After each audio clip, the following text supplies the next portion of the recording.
2023 में अभी जो हुए हैं, तो फेडरल बोर्ड साइंस ग्रुप 1 का मैथ्स का जो पेपर था क्लास 9 का, उनमें क्वेश्चंस जो गिवन है वो हम सॉल्व करेंगे। तो फर्स्ट क्वेश्चन जो है वो सॉल्व करते हैं, जो कि है simplify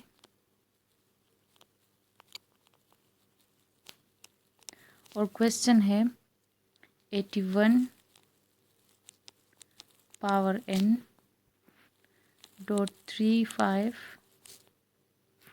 minus 34n minus 1 dot 243 divided by 9 है और उसके ऊपर पावर है 2n ब्रैकेट्स और 3 पावर 3। अब इस क्वेश्चन को अगर हम गौर से देखें तो इसमें ज़्यादातर जो हमारे पास नंबर्स है वो 3 है और उनके डिफरेंट पावर्स है, जिस तरह ये है और ये वाला। और अगर 9 को भी हम देख ले तो इसको भी हम 3 के पावर में लिख सकते हैं और 81 को भी लिख सकते हैं, लेकिन चूँकि 243 और 81 ये ग्रेटर है, ज़रा बड़े नंबर्स है, लेकिन 3, 3, 3 और इस 9 से तो हमें अंदाज़ा हो जाता है कि 9 को भी हम 3 के पावर में लिख सकते हैं। तो ऐसे क्वेश्चंस में हम कोशिश करते हैं कि हम जो ये बेसिस होते हैं यानी ये हम सेम लिख लें, मतलब जिस तरह यहाँ 3, 3 में है तो हम इसको भी 3 के पावर में लिखें और इसको भी और इस 9 को भी, तो हमारे पास क्वेश्चन जो है वो इजीली सॉल्व हो जाता है और सिंप्लीफाई हो जाता है। तो इस तरह के क्वेश्चंस में जब आ जाए डिफरेंट पावर्स वाले, तो इसमें आप कोशिश करें कि हम बेसिस को सेम बना लें, जिस तरह ये है और ये। तो हम यहाँ कोशिश करेंगे, ये तो ऑलरेडी 3 है, 3 को हम किसी पावर में नहीं लिख सकते, लेकिन 81 जो है वो ग्रेटर है, इसको हम पावर में लिख सकते हैं। मतलब ये सिर्फ टेबल्स तो हैं जिसमें 81 आ जाए, लेकिन 3 तो किसी टेबल में नहीं आता, तो हम स्मॉलर इसको बना लेते हैं, स्मॉल वैल्यू के पावर में से लिख देते हैं, लेकिन सेम होने चाहिए। जब सेम हो जाए, आपको पता है जब बेसिस सेम हो तो पावर्स ऐड सब्ट्रैक्ट मल्टीप्लाई ये हो सकती हैं। तो अब यहाँ पर हम जो है इन सब को 3 के पावर में लिखते हैं। तो किस तरह हम स्टार्ट करेंगे सॉल्यूशन, और फर्स्ट स्टेप में हम ये दोबारा ये पूरा जो क्वेश्चन में गिवन है ये लिख लेते हैं और फिर नेक्स्ट स्टेप से हम स्टार्ट कर लेते हैं। तो किस तरह स्टार्ट करेंगे, पहले हम करते हैं 81 को 3 के पावर में। तो 81 हम देखते हैं 3 जब मल्टीप्लाई होता है 2 टाइम्स तो क्या आता है 3, 3 टाइम्स 9 और 9, 3 टाइम 27 और 27 3 टाइम्स, ये हम कर लेते हैं 27 3 टाइम्स क्या आता है 3, 7 टाइम्स 21 और 3 2 ज़ार 6 7 8 81। तो इसका मतलब है कि हमारे पास 3 का जब हम 4 पावर ले तो वो आ जाता है 81। ठीक है, तो हमें यहाँ से अंदाज़ा हो जाता है कि 81 को भी हम 3 के पावर में लिख सकते हैं। तो ऐसे क्वेश्चंस में आप कोशिश करें कि हम स्मॉलेस्ट जो नंबर है, मतलब यहाँ जो 3 है, क्योंकि ये किसी टेबल में नहीं आ सकता ना, इसको हम मज़ीद किसी पावर में लिख सकते हैं, तो हम ये बाकी जो बड़े बड़े हैं वो भी इसके पावर में बनाने की कोशिश करेंगे। जिस तरह 9 है, इसको भी हम 3 के पावर में लिखने की कोशिश करेंगे, 243 को भी 3 के पावर में लिखेंगे और 81 को भी, तभी जाकर ये सॉल्व होगा। तो अब यहाँ भी हम जो है 81 को हमने कर लिया, तो ये क्या आ गया 3 पावर 4, 3 को मैं जब 4 टाइम्स मल्टीप्लाई करूँगी इससे आएगा 81 और पावर अपना उसका n उसी तरह आ जाएगा। फिर 3 को हम किसी पावर में तो नहीं लिख सकते, बल्कि हम और बड़ी वैल्यूज़ को इसके जैसे बनाने की कोशिश कर रहे हैं, तो 3 और पावर 5 इसी तरह आ जाएगा। फिर माइनस भी उसी तरह क्वेश्चन में जो है वही आ जाएगा, और 3 पावर इनको हमने नहीं छेड़ना, 3 के जो पावर्स है फ़िलहाल जस्ट हम इनको 3 के पावर्स में सबको बना रहे हैं। ओके, 243 है, तो 243 को भी हम देखते हैं कि ये 3 के पावर में हम लिख सकते हैं या नहीं। तो 3 टाइम्स 9, 9 3 टाइम 27 और 27 3 टाइम्स 81। और देखते हैं 81 3 टाइम्स क्या आता है। 3 1 टाइम्स 3, 3 8 टाइम 27, सॉरी 24, 8 3 टाइम्स 24, तो ये 243 आ गया। तो इसका मतलब है 3 पावर 5 जो है दिस इज इक्वल्स टू 243। तो इसको हम लिखेंगे 3 पावर 5।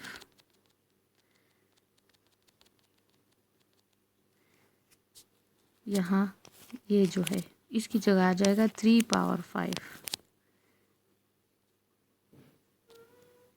ओके, डिवाइड बाय, ये पूरा ऊपर का स्टेप मैंने सॉल्व किया, ये वाला, ठीक है। और नीचे जो डिनोमिनेटर में है वो अब 9 को, 9 तो इजी है, 3 3 टाइम्स 9 आता है, तो वो हम 9 की जगह डायरेक्ट ही लिख लेते हैं 3 पावर स्क्वायर, और ऊपर एक और पावर भी है 2n, तो वो इसके साथ मल्टीप्लाई होगा, ठीक है। ऐसा ना हो आप प्लस कर दें, प्लस नहीं हो सकता। ओके, तो हम इसको लिख लेते हैं 3 पावर स्क्वायर आता है 9 और मल्टीप्लाई 2n भी है उसका अपना पावर, या अगर आप इसमें कन्फ्यूजन है आपको तो इस तरह लिख लें, क्योंकि उसके ऊपर अपना दूसरा पावर भी है 2n, तो वो नहीं भूल लेना। अब ये 3 पावर 3 अपनी जगह आ जाएगा। यह गया पूरा स्टेप हमारे पास इस तरह। फिर नेक्स्ट स्टेप में क्या होगा, हमने यहाँ सारे 3 के स्क्वायर 3 के पावर में लिख दिए। अब इजी है क्वेश्चन सॉल्व करना, हम लिख लेते हैं। क्या गया था हमारे पास, 4n था, डॉट 3 5 था, माइनस था 3 पावर 4n माइनस 1 था, और 3 पावर 5 हमने बना दिया था, डिवाइडेड बाय 3, और बाहर भी 2n था, और ये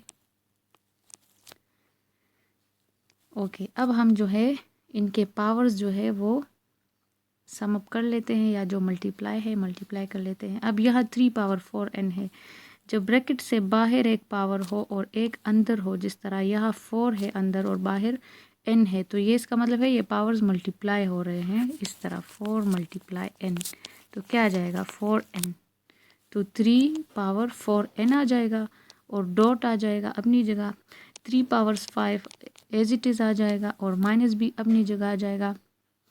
ये वाला स्टेप मैं कर रही हूँ।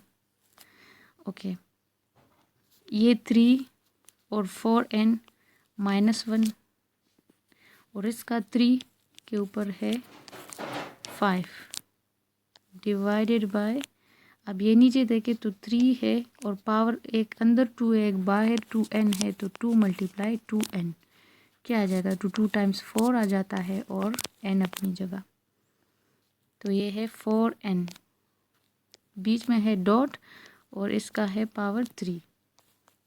अब सॉल्व कर लेते हैं। अब यहाँ हम देख लेते हैं कि कौन कौन से सेम पावर वाले बेसिस है। 3 यहाँ एक बेस है और उस पर पावर है 5, यहाँ भी जो है 3 है और ऊपर है 5, तो ये कॉमन हम निकाल सकते हैं। तो इस स्टेप के बाद जब हम पावर्स को जो है मल्टीप्लाई कर लेते हैं, आप देखें कि कोई नंबर जो है वो इससे कॉमन निकल सकता है कि नहीं। अगर कॉमन निकल जाता है तो इजी होगा सॉल्व करना। तो है कटिंग के बारे में हम सोचते हैं कि कोई वैल्यू अगर इसमें सेम डिवीजन में कट हो सकती है तो वो हम कर लेते हैं। तो यहाँ देखिए, यहाँ है 3 पावर 4n, यहाँ भी है 3 पावर 4n। अब यहाँ भी हमें 3 पावर 4n चाहिए, तभी ये कैंसिल आउट हो सकते हैं, लेकिन यहाँ तो 4n माइनस 1 है। तो आपको पता है जब पावर्स हमारे पास ये एक वैल्यू है नंबर है उस पर पावर 4n माइनस 1 है, तो इसको हम स्प्लिट कर सकते हैं या इस तरह फॉर्म में लिख सकते हैं यूँ, क्योंकि जब हमारे पास बेसिस सेम होती है तो पावर z हो जाती है। तो हम इसको इस तरह स्प्लिट कर सकते हैं, तो हमारे पास आ जाएगा 3 पावर 4n। तो हम कर लेते हैं नेक्स्ट स्टेप में ये भी, तो ये आ जाएगा यहाँ 3 power 4n split with 3 minus power -1 और 3 5 जो है पावर वो अपनी जगह आ जाएगा, डिवाइडेड बाय अब 3 पावर 4n, अब मल्टीप्लाई में है। अब यहाँ देखिए तो यहाँ अगर मैं इससे 3 पावर 4n कॉमन ले लूँ तो ये इसके साथ कैंसिल आउट हो जाएंगे इजीली, लेकिन अगर यहाँ प्लस होता तो फिर कैंसिल नहीं हो सकते थे, क्योंकि 3 पावर 4n यहाँ तो था लेकिन यहाँ फिर नहीं था। लेकिन यहाँ जो है हमारे पास डॉट है, मल्टीप्लाई है, तो यहाँ कट हो सकते हैं। तो ले लेते हैं हम कॉमन 3 पावर 4n, ताकि हमारे पास ये जो है कैंसिल आउट हो जाए। यहाँ है 3 पावर 5 माइनस 3 पावर -1 और डॉट 3 पावर 5 भी है, और यहाँ पर 3 पावर 3। अब ये देखिए ऊपर जो वैल्यूज़ हमारे पास मल्टीप्लिकेशन में होती है और नीचे सेम तो वो कट हो जाती है, तो रह जाता है यहाँ 3 पावर 5 माइनस 3 पावर -1 और 3 पावर 5 डिवाइडेड बाय 3 पावर 3। तो देखते हैं, अब ये सॉल्व कर लेते हैं। तो क्या रह गया, 3 पावर 5 माइनस 3 पावर -1 था और 3 पावर 5 था और नीचे 3 पावर 3। अब इसमें जो है 3 पावर 5 कॉमन निकल सकता है ना, तो हम टेकिंग कॉमन, वहाँ भी जो हमने प्रीवियस स्टेप में टेकिंग कॉमन का वो किया है स्टेप, आप सामने लिख ले। टेकिंग कॉमन 3 माइनस 3 पावर 5, यहाँ क्या आ जाएगा 1, क्योंकि यहाँ से हमने लिया है तो यहाँ 1 रह जाएगा, और यहाँ पर क्या रह जाएगा, यहाँ भी 1 रह जाएगा इसकी जगह। मैं अगर यूँ लिखूँ, पहले 3 माइनस 1 लिख ले, और डॉट क्या है, ये 1 है, डॉट 1, और नीचे से कुछ कॉमन 3 पावर 5 नहीं लिया जा सकता, तो वो 3 पावर 3 ही रहेगा। अब यहाँ पर हमारे पास नीचे से पावर जब ऊपर चले जाते हैं इस तरह, जिस तरह अब ये 3 पावर 3 है यहाँ पर, अगर इसको मैं ऊपर भेज दूँ तो ये +3 से -3 बन जाएगा। ये पावर जो है अपोजिट साइन का हो जाता है। अगर -3 नीचे हो इस तरह, समथिंग डिवाइडेड बाय 3 -1 हो, तो ये जब मैं इसको ऊपर लिखूँगी नेक्स्ट स्टेप में, तो ये 3 पावर 1 होगा। अगर यहाँ नीचे +1 हो और अगर मैं इसको ऊपर भेजूँ नेक्स्ट स्टेप में, तो ये फिर 3 -1 हो जाएगा। इस तरह अब हम यहाँ कर लेते हैं। देखिए अब यहाँ क्या आ जाएगा, 3 पावर 5 है हमारे पास, ये 3 पावर 3 इसको मैं ऊपर ले जाऊंगी ताकि हमारे पास ये 5 -3 हो जाए, और ये नीचे जो डिनोमिनेटर है ये ख़त्म हो जाए, तो ये आ जाएगा 3 पावर -3। ये 3 मैंने ऊपर भेज दिया इसके साथ, ओके। और ब्रैकेट्स 1 -3 पर ऊपर पावर है -1, और ये जब 1 के साथ मल्टीप्लाई होगा तो वो यही आ जाएगा, तो डॉट 1 हमने नहीं लिखा। नेक्स्ट स्टेप में क्या बन जाएगा, ये बेसिस जब सेम हो तो पावर z हो जाती है, तो 5 -3 क्या आ जाता है, 5 -3। खैर हम एक स्टेप ज़्यादा कर लेते हैं, ये आ जाएगा। तो ये आता है हमारे पास 3 पावर 2, 5 -3 क्या आ जाएगा 2, और 1 -3 पावर -1 था, ये आ जाएगा 9। क्योंकि अब कुछ कैंसिल नहीं हो सकता, ना कुछ कॉमन निकल सकता है, तो हमने 3 जब 2 दफ़ा मल्टीप्लाई किया तो 9 आ गया, और यहाँ 1 माइनस ये 3 इनवर्स। अब नेक्स्ट स्टेप में हम कर लेते हैं, ये 3 जो है अब यहाँ ऊपर -1 है, इसको मैं नीचे करूँगी 1/3 फॉर्म में लिखूँगी, तो ये -1 प्लस हो जाएगा इस तरह। ऊपर से जब नीचे से जब ऊपर जाती है वैल्यू पावर जो है हमारे पास, तो वो भी अपोजिट हो जाता है, यानी अगर नेगेटिव हो तो प्लस हो जाता है। इसी तरह अगर ऊपर से मैं वैल्यू नीचे भेजूँ, इस तरह यहाँ हमने किया है, तो अगर माइनस होगा तो प्लस हो जाएगा, अगर माइनस होगा तो यहाँ यहाँ प्लस होगा तो यहाँ माइनस हो जाएगा। तो देखिए हमने 1/3 लिख दिया, तो 1/3 में ये -1 जो पावर है ये 3 पावर 1 हो गया, लेकिन 1 हम नहीं लिखते इसलिए मैंने नहीं लिखा। ये 9 आ गया और यहाँ अब LCM है, जो है LCM है हमारे पास, तो ये 1 के नीचे 1 होता है, जब कुछ नहीं होता तो मतलब 1 है। ये 3 मल्टीप्लाई होगा इसके साथ और ये 1 मल्टीप्लाई होगा इसके साथ, ये 3 मल्टीप्लाई होगा इसके साथ। क्रॉस मल्टीप्लिकेशन हम करते हैं ऐसे सिचुएशन में जब यहाँ 1 के नीचे कुछ ना हो। तो 3 1 जार 3 आ जाएगा, -1 1 जार, ये 1 1 जार 1 और ये 3 1 जार 3। दिस इज इक्वल्स टू 9 अपनी जगह आ जाएगा और 3 - 1 हमारे पास क्या होता है 2 डिवाइडेड बाई 3। 3 1 जार 3, 3 3 टाइम्स 9 और तो क्या गया 3 ब्रैकेट 2, तो 3 2 टाइम्स 6, तो इसका आंसर था 6। ओके, सेकेंड पार्ट था सॉल्व लॉग, बेस था 3 और 5x + 1 इज इक्वल्स टू 2। तो ये क्वेश्चन गिवन था, इसको हमने किस तरह सॉल्व करना था। हमारे पास जो है अगर an is equals to b हो तो log a b हम इसको इस तरह लिख सकते हैं, ठीक है। या हमारे पास इस तरह फॉर्म हो तो हम ये बना सकते हैं, या इस तरह हो तो हम ये फॉर्म बना सकते हैं। तो यहाँ हमारे पास जो है log है, ये a है और ये हमारे पास b है और ये इक्वल्स टू n है। तो इसको हम इस फॉर्म में लिख सकते हैं। तो ये फॉर्म आपको याद होना चाहिए, ठीक है, कि अगर हमारे पास an is equals to b हो तो हम इसको इस फॉर्म में लिख सकते हैं, या फिर हमारे पास log a और b हो इज इक्वल्स टू n तो हम इस सारे को इस फॉर्म में लिख सकते हैं, इस फॉर्म में a power n equals to b। तो अब हम जो है इसको मिटा लेते हैं और नीचे सोल्यूशन जो है में लिख लेते हैं कि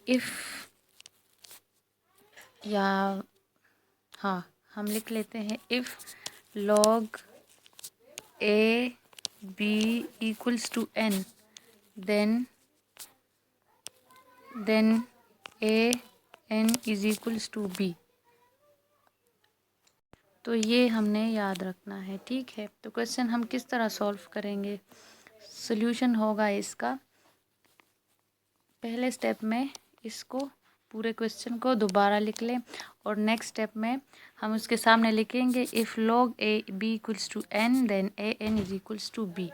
तो ये होगा स्टेप, इस तरह फाइंड करेंगे कि ये पूरा क्वेश्चन हम दोबारा यहाँ रीराइट कर लेंगे और नेक्स्ट स्टेप से हम जो है सॉल्यूशन स्टार्ट कर लेंगे। तो ये हमारे पास है a, ये हमारे पास है n और ये है हमारे पास b। इसको हम लिख लेंगे इस फॉर्म में। तो यहाँ a है 3 पावर n क्या है 2 और दिस इज इक्वल्स टू, एक स्टेप में क्योंकि इक्वल 2 नहीं आते तो इस वजह से मैंने ये एम्प्लाइज लिख दिया, इज इक्वल्स टू b क्या है हमारे पास 5x + 1। अब आसान हो गया हमारे पास ये सॉल्व करना। तो ये 3 3 टाइम्स क्या आएगा, 3 3 टाइम्स आएगा 9 इज इक्वल्स टू 5x + 1।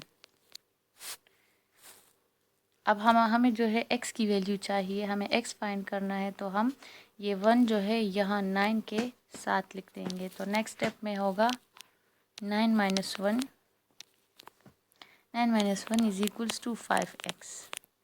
तो 9 - 1 से क्या आएगा 8 इज इक्वल्स टू 5x। तो हम इसको लिख लेंगे 5x इज इक्वल्स टू 8। तो 5 जो है हम मल्टीप्लाई एंड डिवाइड कर लेंगे, सॉरी डिवाइड करेंगे यहाँ ऑन बोथ साइड्स, तो ये कैंसिल हो जाएंगे, डिवाइड ऑन बोथ साइड्स 5, तो ये कट जाएंगे और यहाँ 8/5 आ जाएगा। तो x इज इक्वल्स टू 8/5, ये है आंसर। नंबर 3 जो आया था पेपर में वो था सिंप्लीफाई, और जो है हमारे पास मल्टीप्लिकेशन में जो है रूट्स अंडर द रूट्स में वैल्यूज़ गिवन है और इनको हमने सिंप्लीफाई करना था। तो किस तरह करेंगे हम ये, हम फर्स्ट स्टेप इसी तरह लिख देते और फिर नेक्स्ट में जो हम इसको सिंप्लीफाई करते तो फर्स्ट स्टेप में ये 3 जो हमारे पास स्क्वायर रूट के पास है, ये जो छोटा सा हमारे पास यहाँ लिखा होता है, इसका मतलब है कि ये है APAQ, यानी दरमियान में वही वैल्यू जो स्क्वायर रूट में है, ये पूरी ये वाली वो हम इसी तरह लिख देते हैं। और जो स्क्वायर रूट है और इस पर ये छोटा सा 3 है, ये हम ऊपर 1/3 लिख देते हैं। सिमिलरली अगर यहाँ 5 होता तो फिर हम 1/5 लिखते। हमारे पास जब भी ये लिखा होता है सिर्फ, यानी यहाँ कुछ भी ना हो, तो फिर हम इसको किस तरह कन्वर्ट करते हैं, फिर 1/2 होता है ये हमारे पास, जब यहाँ कुछ भी नहीं लिखा होता। तो इसका मतलब है यहाँ ये 1/2 है जब हम इसको कन्वर्ट करते हैं पावर में। तो सिमिलरली यहाँ जब छोटा सा नंबर लिखा होता है, 5 हो, 6 हो, 3 हो, जो भी हो, तो हम उसको कन्वर्ट करते हैं इस तरह पावर में 1/3 के फॉर्म में, या 1/ जो भी हो यहाँ। तो यहाँ भी हम वही करेंगे, तमाम जो अंडर द रूट है और उसके साथ छोटा सा 3 लिखा हुआ है, इनको हम ब्रैकेट्स में लिखेंगे और पावर में चेंज कर लेंगे, तो ये 1/3 बन जाएगा। यहाँ मल्टीप्लाई जो है ये अपनी जगह आ जाएगा, फिर हमारे पास जो है ये पावर में चेंज हो जाएगा, कन्वर्ट हो जाएगा, तो A/Q होगा, ये एज इट इज़ ही हम लिख देंगे। और जो अंडर द रूट और 3 है ये वाला, ये तो हम इसको 1/3 लिख देंगे। ये मल्टीप्लाई फिर अपनी जगह आ जाएगा और ये वैल्यू भी हम जो है स्क्वायर रूट जो है हम इसमें कन्वर्ट कर देंगे। और दरमियान में क्या वैल्यू है, A/R डिवाइडेड बाय AP। अब ये पावर में जो है कन्वर्ट हो गई वैल्यूज़। अब हमारे पास इसमें और तो हम कुछ कर नहीं सकते। देखिए हम इसमें जो ये नीचे वैल्यूज़ है ये वाली, अब डिनोमिनेटर में जो हमारे पास है हम इनको ऊपर ले जाएंगे, ये A/Q, A/R और A/B। तो इनके साइन यहाँ चूँकि पॉजिटिव है तो वो ऊपर जाके नेगेटिव हो जाएंगे। जिस तरह A/B है तो ये A/Q ऊपर जाकर A/-Q हो जाएगा और पावर इस पर 1/3 है, ये हमने नहीं भूलना। दूसरा जो है वो है A/Q और ये A/R जब ऊपर जाएगा तो ये प्रोडक्ट में जब जाएगा तो ये A-R हो जाएगा और ऊपर पावर है 1/3, फिर प्रोडक्ट है। और तीसरा जो हमारे पास ये यहाँ पर जो है ये है A/R और A/B जो है P जो है ये A-P हो जाएगा जब प्रोडक्ट में कन्वर्ट होता है ये, और पावर। फिर नेक्स्ट स्टेप में जो है हम, अब आपको पता है जब बेसिस सेम हो तो पावर्स ऐड हो जाती हैं। अब इन सब में पावर बेसिस जो है वो सेम है, A है, तो यहाँ भी ऐड होंगे, तो A P और यहाँ P-Q पर ये पावर जब सम अप होगा तो P-Q हो जाएगा और पावर जो है इस पर मेन जो पावर है वो है 1/3। फिर प्रोडक्ट, और अब दूसरे को हम इसके पावर को सम अप करते हैं तो A आ जाएगा और Q-R और पावर 1/3। अब यहाँ जो है यहाँ A और जब पावर जो है इसके सम अप होंगे तो क्या आ जाएगा R-P और पावर है 1/3। तो ये हमने पावर्स को सम अप किया। अब इसके बाद हम जो है हमारे पास ये 1/3 जो है यहाँ जो है ये है और ये हम अंदर इस पावर के साथ इन पावर के साथ मल्टीप्लाई करेंगे। किस तरह करेंगे हम कर लेते हैं यहाँ नेक्स्ट स्टेप में। तो A/P-Q ये इसके साथ जब मल्टीप्लाई होगा इस पावर के साथ तो क्या आ जाएगा, this multiply with P-Q multiply with 1, ये यही आ जाएगा और डिवाइडेड बाय 3। फिर यहाँ पर जो है A पावर, या यूँ कर ले आप कि ये 1/3 जो है ये इसके साथ मल्टीप्लाई कर ले और फिर इसके साथ पावर जो है ये मल्टीप्लाई होगा इसके साथ, p के साथ भी और q के साथ भी। सिमिलरली यहाँ भी हम ये पावर 1 बाय 1 एक एक के साथ मल्टीप्लाई कर लेंगे। तो कर लेते हैं हम मल्टीप्लाई। तो 1/3 जब मल्टीप्लाई होगा p के साथ तो क्या आ जाएगा, p डिवाइडेड बाई 3 आ जाएगा। p 1 टाइम्स p और डिवाइडेड बाई 3 है। फिर माइनस q डिवाइडेड बाई 3 आ जाएगा।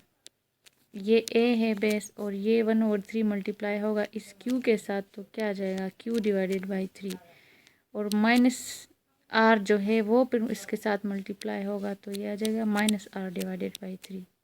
फिर डॉट जो है प्रोडक्ट का ये आ जाएगा और हमारे पास a बेस और ये पावर जब मल्टीप्लाई होगा तो r डिवाइडेड बाई 3 और माइनस p डिवाइडेड बाई 3। तो ये सारी हमारे पास पावर्स इस तरह आ गए। अब इसके बाद हम जो है देख लेते हैं, अब ये सारे जो है प्रोडक्ट में है।